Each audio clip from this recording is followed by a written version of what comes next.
Okay, I'm here to give you a little bit of news going on today, this week, this month, this year, whatever, so that you don't have to check it out yourself. So, what's going on right now? South Korea markets crash. They're having their equivalent of Black Monday there in South Korea.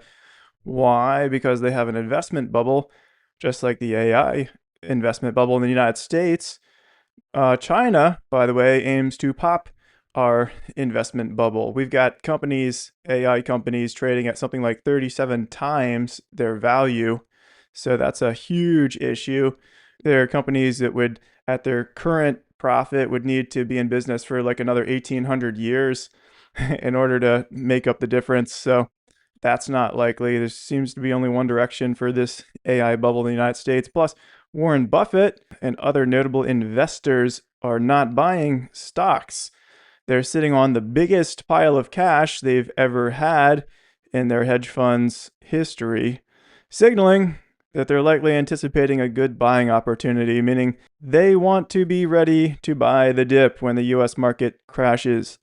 Michael Burry, the guy who shorted the housing market in 2007 after predicting a crash would be coming in 2008, correctly predicting that it would crash, might I add, also is not buying right now. Not only that, he's actually shorting the market.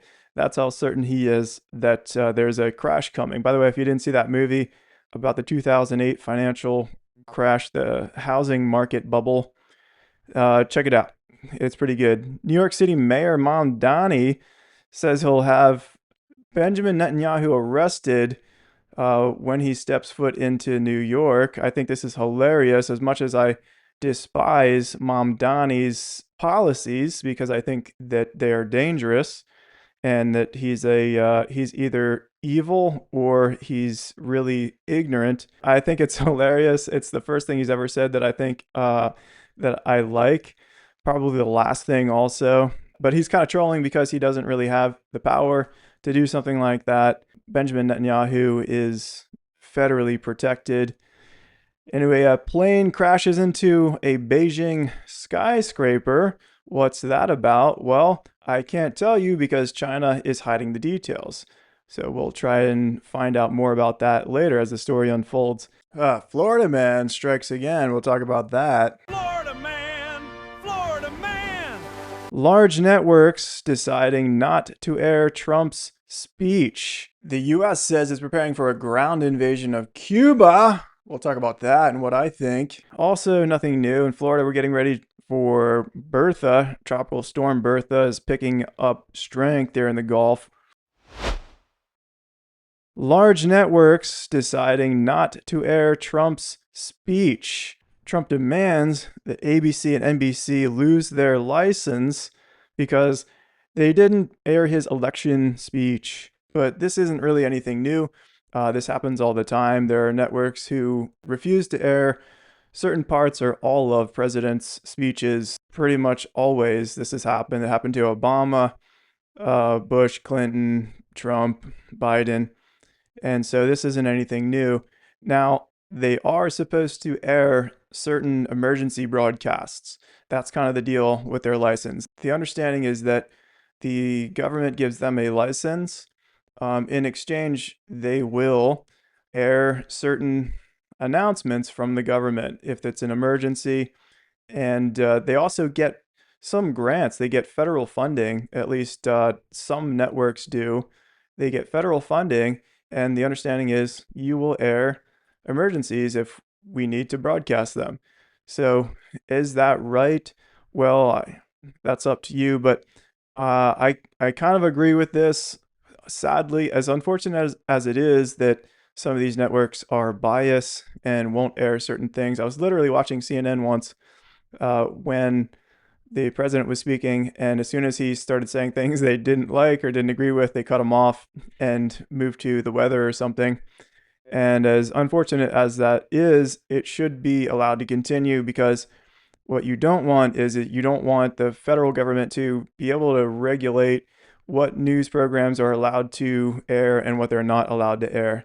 If the president at this time is somebody who you agree with, well, you just have to imagine the way the law would be written in order to allow the federal government to decide what's aired and what's not aired, and then apply those powers to somebody you hate in the future. So you have to assume that somebody you hate will have the power of the laws that you think are pretty good in the future, because that will happen. This is kind of what I always say about socialists. Socialism is cool. We should all be together and more social and have more community involvement and things like that. And we should all take care of each other. But what communists don't understand is that even though you might want somebody like Mom Donnie to have certain laws at his disposal in order to do something that you agree with, you have to imagine the way that law is written and then give that same power to somebody you hate, somebody like Trump or whoever, 10 years from now, because that will happen. And so it's why we need certain checks and balances. It's why we need restrictions on power, because there will come a time that somebody you hate has the power of these laws that you've written in your head that sound pretty good on paper at the present time. Also, nothing new. In Florida, we're getting ready for Bertha. Tropical storm Bertha is picking up strength there in the Gulf. Now, if that name sounds familiar to you, as it did to me, I had to check myself on this. I was like, am I going crazy, or did we already have a Hurricane Bertha? Well, we did. We had many tropical storms and hurricanes named Bertha in 1957, 1984, 1990, 1996, 2002, 2020, and again in 2026. So Bertha is a popular name for storms. And actually, it's a pretty suitable name, I think. So we'll continue with that. Also not new is Trump's Truth Social posts move markets. This is a story that's kind of a nothing burger, because let me explain how this works. News networks, NBC, Fox, CNN, a lot of times the stories they choose to talk about are selected because it will pump their bags. So there's somebody at the network or the network itself invested into something. One example I can think of off the top of my head is copper. So I was watching this news program, and what they will do is they will mention copper is essential in all these things, and it raises the value of copper. So I saw this firsthand when I was day trading many years ago. It's not smart, don't day trade. But what will happen is that someone on a network with a large audience will say something like, hey, copper is really good. I think it's going up.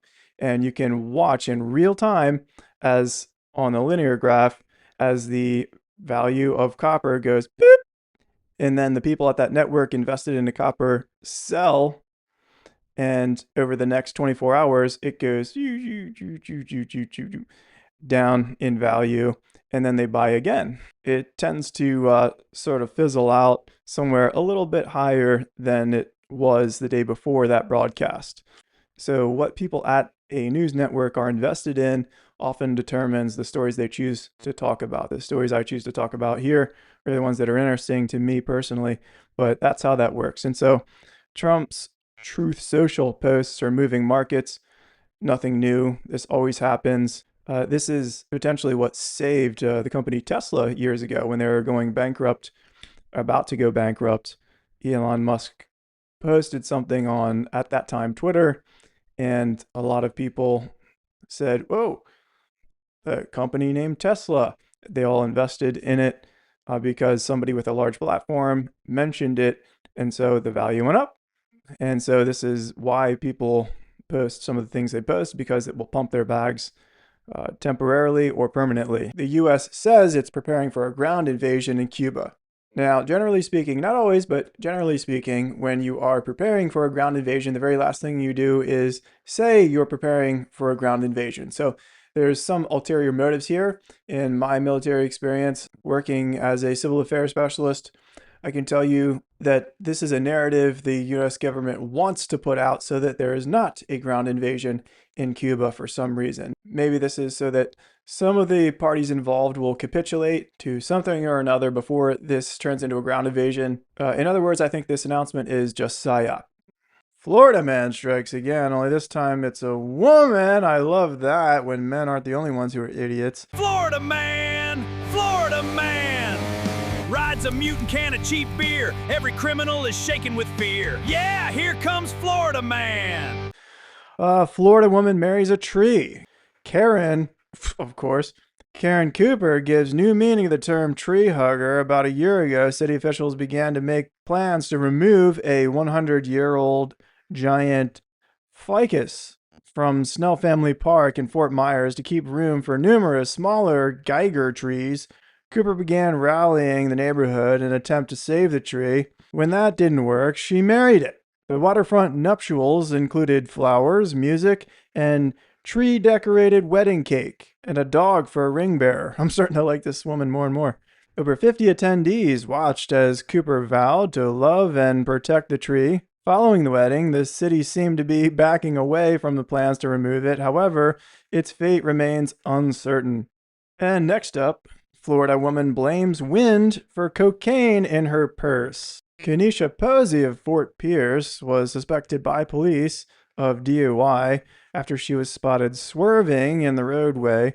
When the officer approached the car, he distinctly smelled marijuana. During a search, the officer found both marijuana and cocaine inside Posey's purse. Posey admitted to the marijuana but denied that the cocaine was hers. "I don't know anything about any cocaine," she said. "It's a windy day. It must have flown through the wind and into my purse." Well, hey, weirder things have happened. It's rained fish in some places, so why not?